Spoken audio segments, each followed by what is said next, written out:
Tubaye ikaze kuri Rugimana Talk Sport nakwifuriza kugira weekend nziza cyane.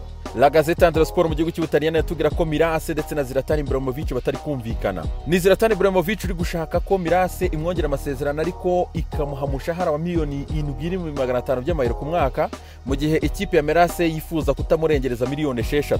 Umutoza w'ikipe ya Mirase Pioli akaba yamaze kubwira ubuyobozi bw'ikipe ya Mirase ati Zlatan ni mu muha umwaka umwe nibura. Tutto Sport yo kuri wa gatandatu iti dore Juve ya Pirlo. Juve kwanza igomba kugura Bombardier, umwataka umwe muri aba ngaba: Arkadiusz Milik wa Napoli, Raul Jimenez wa Southampton, Eden Dzeko wa Roma ndetse na Alvaro Morata wa Atletico Madrid. Bagomba kuguramo Bombardier imwe, umwataka umwe muri ibi bikoko bine.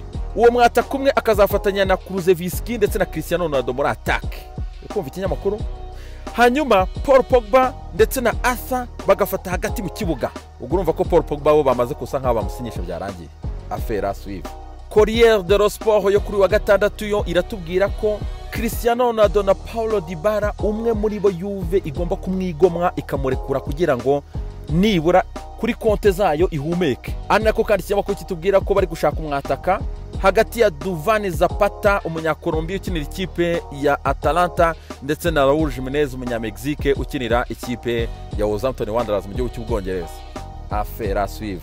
Corriere dello Sport kandi yatubwira ko Dani Fredkin ndetse n'abayobozi ba AS Roma bagomba kumvikana neza ku munsi wo kuwa mbere, papiye zose zigomba kuba zarangiye. Hanyuma aba banyamerika ngo bagatangira urugendo rwo kubaka ikipe ya AS Roma, aho bari buhere mu bijyanye no kugura abakinnyi. Bakaba bari buhere kuri Arkadiusz Milik wa Napoli rutayizamu bashaka kugura, hanyuma kandi bakarangiza na affaire na Man United ku bijyanye na Chris Smalling bakaba bamugura burundu. Affaire à suivre.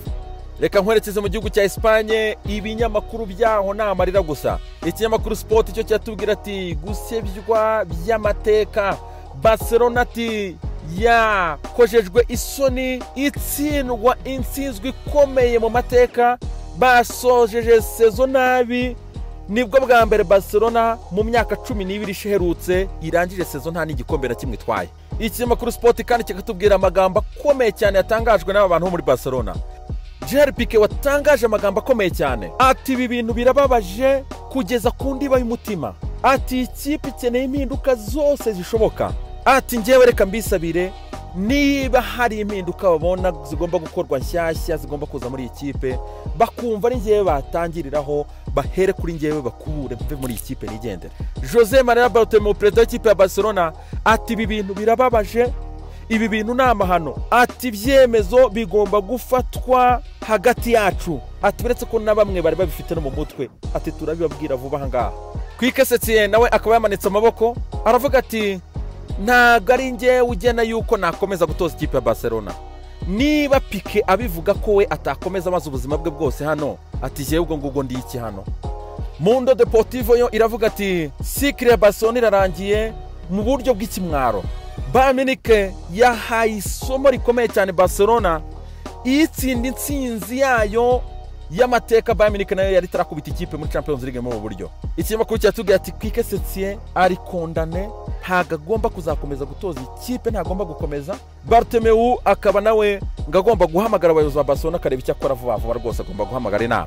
Ikinyamakuru Marca i Madrid cyo kiravuga ati mukorwe n'isoni, ati iyi ni intsinzwi y'amateka tutarabonaho y'akamara amazi. Bayern Munich ngo yashyinguye Barcelona ikubita intsinzi ikomeye cyane mu mateka ya Champions League. Ikinyamakuru kikatubwira ati ikirenge kimwe cyasetse cyamaze gusohoka muri Barcelona. Ikinyamakuru Marca kikasoza inkuru kitubwira ko nibwo bwa mbere mu myaka 13 iheruka igihugu cya Espagne kibuze ikipe n'imwe ikina kimwe cya kabiri kirangiza cya Champions League. Ikinyamakuru AC Madrid cyo cyatubwira ati ubingibi ni ugukozwa isoni by'amateka. Barcelona ikaba yatsinzwe mu buryo bukomeye cyane ikipe ya Bayern Munich. Iki kinyamakuru kikatubwira ko ibi ngibi bigiye kugira ingaruka kuva kuri perezida kugeza kuri wa mukozi wa nyuma wo hasi. Ikinyamakuru kinavuga ati Piqué yabivuze neza cyane ati ikipe ikeneye impinduka na structure nshyashya. Le Sportivo y'i Catalonia iravuga ati c'est fini, enough is enough. Mukubure buri umwe wese ahangaha dukeneye Barcelona nshyashya. Ibinyamakuru byo mu makaritsiye nabyo byanditse ntako bitagize. Punti Davui ikavuga ati iherezo ry'urugendo atariko bikojeje isoni. No mu gihugu cya Argentine kandi iyi nkuru mbi cyane ikaba yabagezeho iwabo wa Messi ikinyamakuru El Tribino kiranatubaza ikibazo ahangaha, ndashaka muze kuza gusubiza muri comment iki kibazo cy'iki kinyamakuru. Kiravuga ngo ese Messi nyuma yo kunyagirwa kwa Barcelona si umwanya mwiza wo ko yayivamo akigendera?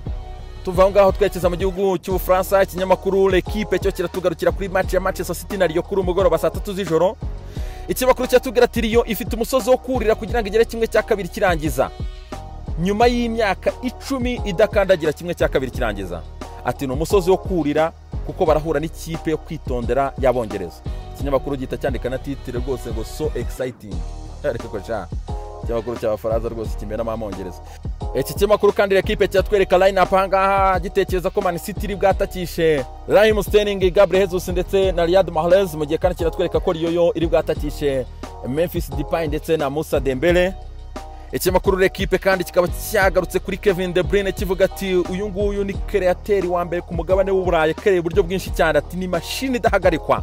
Ati uyu musore yarakuze cyane ari kumwe na Pep Guardiola, ati nuko umwitondera cyane izi menace muri phase offensive rwose ashobora kuza kutumerera nabi.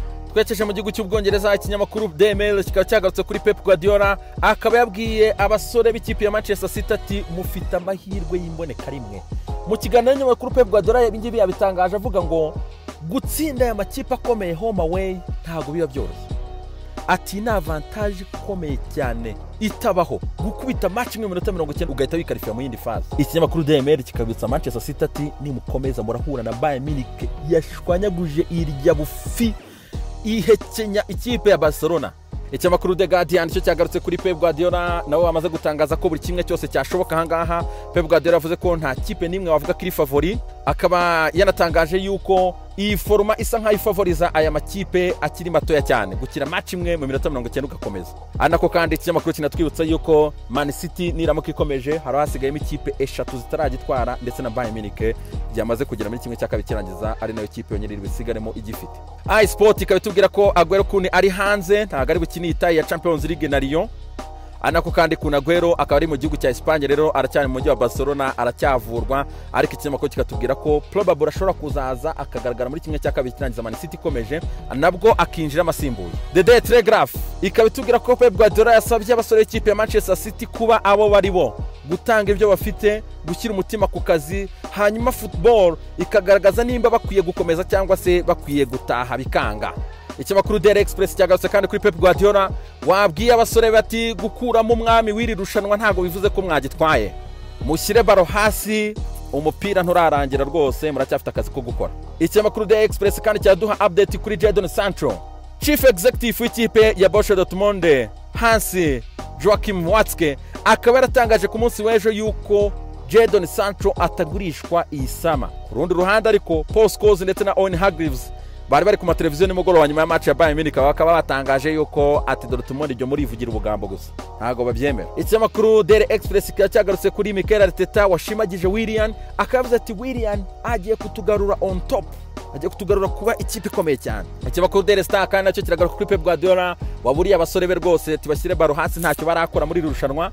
Daily Star kandi ikabitubwira ko Manchester United yongeye kugaruka kuri Saúl Ñíguez, ikaba ishaka uyu musore rero w'ikipe ya Atletico Madrid kureba ko yamutereka ari hagati mu kibuga. Man United yongeye kugaruka ishaka uyu musore. Mu gihugu cya Portugal ikinyamakuru Record cyatubwira ko ikipe ya Benfica amaze gusinyisha abasore batatu, hakaba harimo Everton wavuye mu gihugu cya Brazil bamaze gusinyisha, harimo kandi Jan Vertonghen wari ubuntu kuva mu ikipe ya Tottenham Hotspur yari free agent, ubu ngubu bahise bamusinyisha, mu gihe kandi bamaze gusinyisha Luka Waldschmidt rutahizamu w'ikipe ya Freiburg tayari bakaba bamaze kubika izi ntware 3, hakaba bategereje kongeramo Edson Cavani. Les amis, reka bifuza kugira weekend nziza cyane, naho ku mugoroba kuri Radio 1 tubagezaho Manchester City n'ikipe ya Lyon.